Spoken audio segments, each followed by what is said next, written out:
अभी एक आदमी टाइटेनिक को घूमने गए थे, उनका भी पता नहीं चल रहा है। अब पूरा फैमिली के साथ अरबपति था वो। जहाज का एक प्रोटोकॉल है कि अगर कोई जहाज डूब रहा होता है तो समझिए ध्यान से। इसी साउथहैम्पटन बंदरगाह से 10 अप्रैल 1912 को 10 अप्रैल 1912 को टाइटेनिक जहाज निकली थी। टाइटेनिक जहाज निकली थी। आई ससुरी 14 अप्रैल को जाके डूब गई।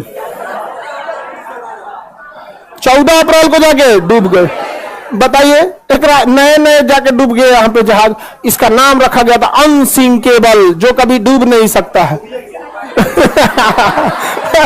पहले यात्रा में डूब गया यहाँ पर। रीजन था उसका, समझिए ध्यान से। ये साउथहैम्पटन से निकला, एकदम फर्स्ट क्लास निकल गया था। जब यहां पहुंचा तो ये है आपका बफिन की खाड़ी। यहां से निकली थी लेब्राडोर की ठंडी जलधारा।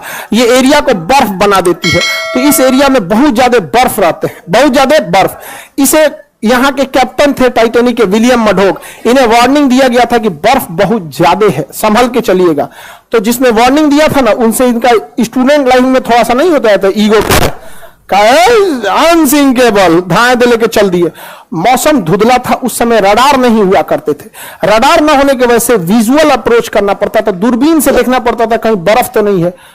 अचानक से इन लोग को धुंधला धुंधला दिखा, देखा ध्यान से कि बाप रे बाप, बर्फ है। बर्फ बर्फ की खासियत है, जितना दिखता है उससे 9 गुना नीचे होता है। बर्फ का दिखने वाला भाग 1/10 और अंदर रहता है 9/10, यानी 10 भाग में 1 भाग दिखता है और 10 भाग में 9 भाग अंदर है।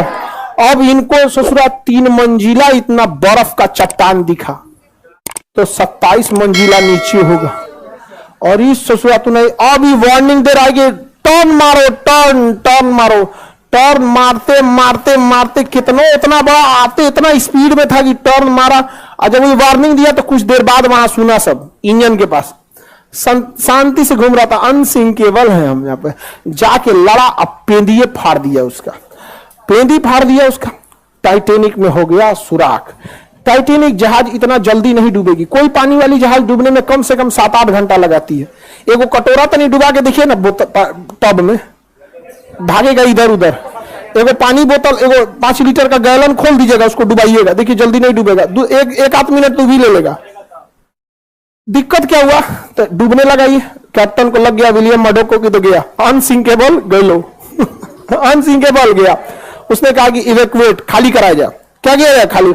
तो जितने बिजनेस क्लास वाले थे, अमीर लोग, जिनका किराया लाख लाख रुपया था, उनको पहले लाइफ बोट में भरा गया। जिस लाइफ बोट की क्षमता 20 आदमी की थी, उसमें 2 आदमी को भेजा गया। 3 आदमी, अमीरों को दिक्कत ना हो।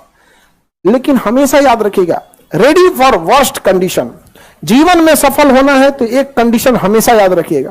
कुछ भी काम करने जाइए, अपने आप से कहिएगा रेडी फॉर वर्स्ट कंडीशन, सबसे बुरे समय के लिए तैयार रहिए। और हम हिंदुस्तान वाले काहे डूबते हैं? एगो दुकान खोलेगा, कहेगा कि अच्छा खर्चा है 30,000, 50,000 तो आइए जाएगा।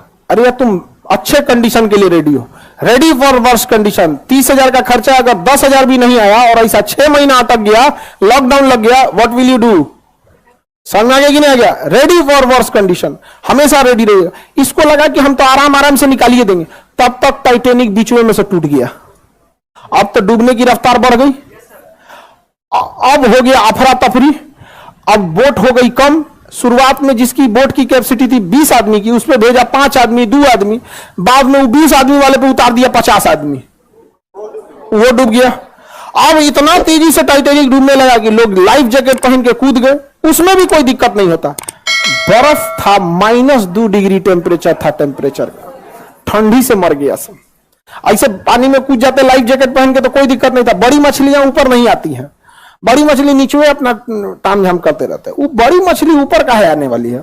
ऊपर ज्यादा कूदती है, डॉल्फिन, वेल मछली। तो वेल मछली हम लोग को खाइए नहीं पाएगी, उसका मुंह इतना बड़ा नहीं होता। घोटने वाला मुंह छोटा होता है, ऐसे मुंह बड़ा होता है। जैसे इतना लोग हैं लोग ना, इस लाइन के एक बार में खा जाएगी वो, लेकिन घोट नहीं पाएगी, इतना बड़ा मुंह खोलती है। घोट, अब हम ही लोग हैं, इतना मुंह में भर लेते हैं, क्या हाथ तो घोट पड़ते हैं? अब भरने का तो भर लिया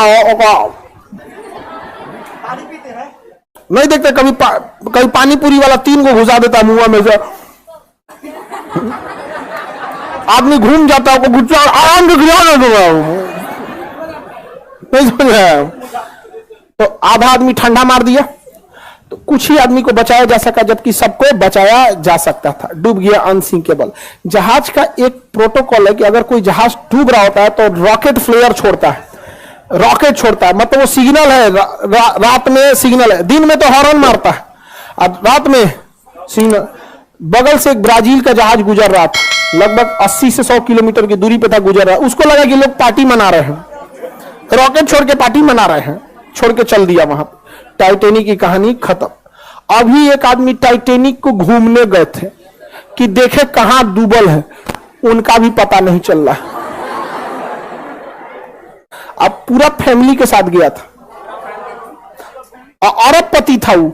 छोट मोट का तो छोट मोट आदमी घूमने के नाम पे ननिहाल चल जाता, नहीं समझा, और कौन चीज आएगा वहां। अरबपति तो गए थे टाइटैनिक देखे, जा टाइटैनिक देखने, बहुत खतरनाक है यहाँ पे टाइटैनिक जहाज, एक से एक रहता, कई जहाज गई।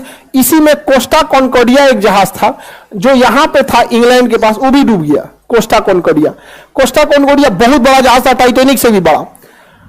अब उसमें जो डांसर थी ना, डांसर नचनिया, तो जो उसमें डांस कर रही थी, कैप्टन को पसंद आ गई। बस कैप्टन क्या किया ना, उस रास्ते में मोड़ लिया जहां पे गहराई कम थी। आई करी कि इधर चलिए ना, यहां तो अच्छा पहाड़ दिख रहा है, कितना बीच समुद्रों में कुछ दिखबे नहीं करता है, और उब जाइएगा। हवाई जहाज में हाइट पे जाने का उब जाए, कुछ नहीं दिख रहा है, इधर भी नीला, उधर उधर, नीचे कुछ दिखबे नहीं करेगा, बादल आ चुका रहेगा, उब जाएगा। अरे यार क्या लेके चला है, अब उतार दो। शुरुआत में ठीक लगता है कि दिखता है, अरे घर, स्टेडियम, अरे बाप रे बाप, कटोरा कौन चीज है, तो फुटबॉल का मैदान है, समझ में आ गया कि नहीं आ गया। अब यही से समझ जाता है, ज्यादा उड़ जाएगा, कुछ दिखबे नहीं करेगा। अब पानी वाली जहाज में भी किनारे रहिएगा, दिखेगा, अरे मुंबई शहर, वो कौन सा है, अरे मुंबई को पूना दिख रहा है क्या, ऐसे। अब बीचों में घुस जाएंगे तो कुछ नहीं, ऊपर आसमान, नीचे पानी, चारों ओर वही, कुछ पता नहीं चले। तो नचनिया के थोड़ा मोड़ लो मोड़ लो मोड़ लो, तो साइड में ले गया, साइड में गहराई कम होता, ले आके पेदिया लड़ा दिया, अब पेदिया फट गया, जहाज हो गई, पलट गई। सारे लोग, इतना करोड़ों का लॉस हुआ जिसका कोई हद नहीं। कप्तान को हो गया जेल।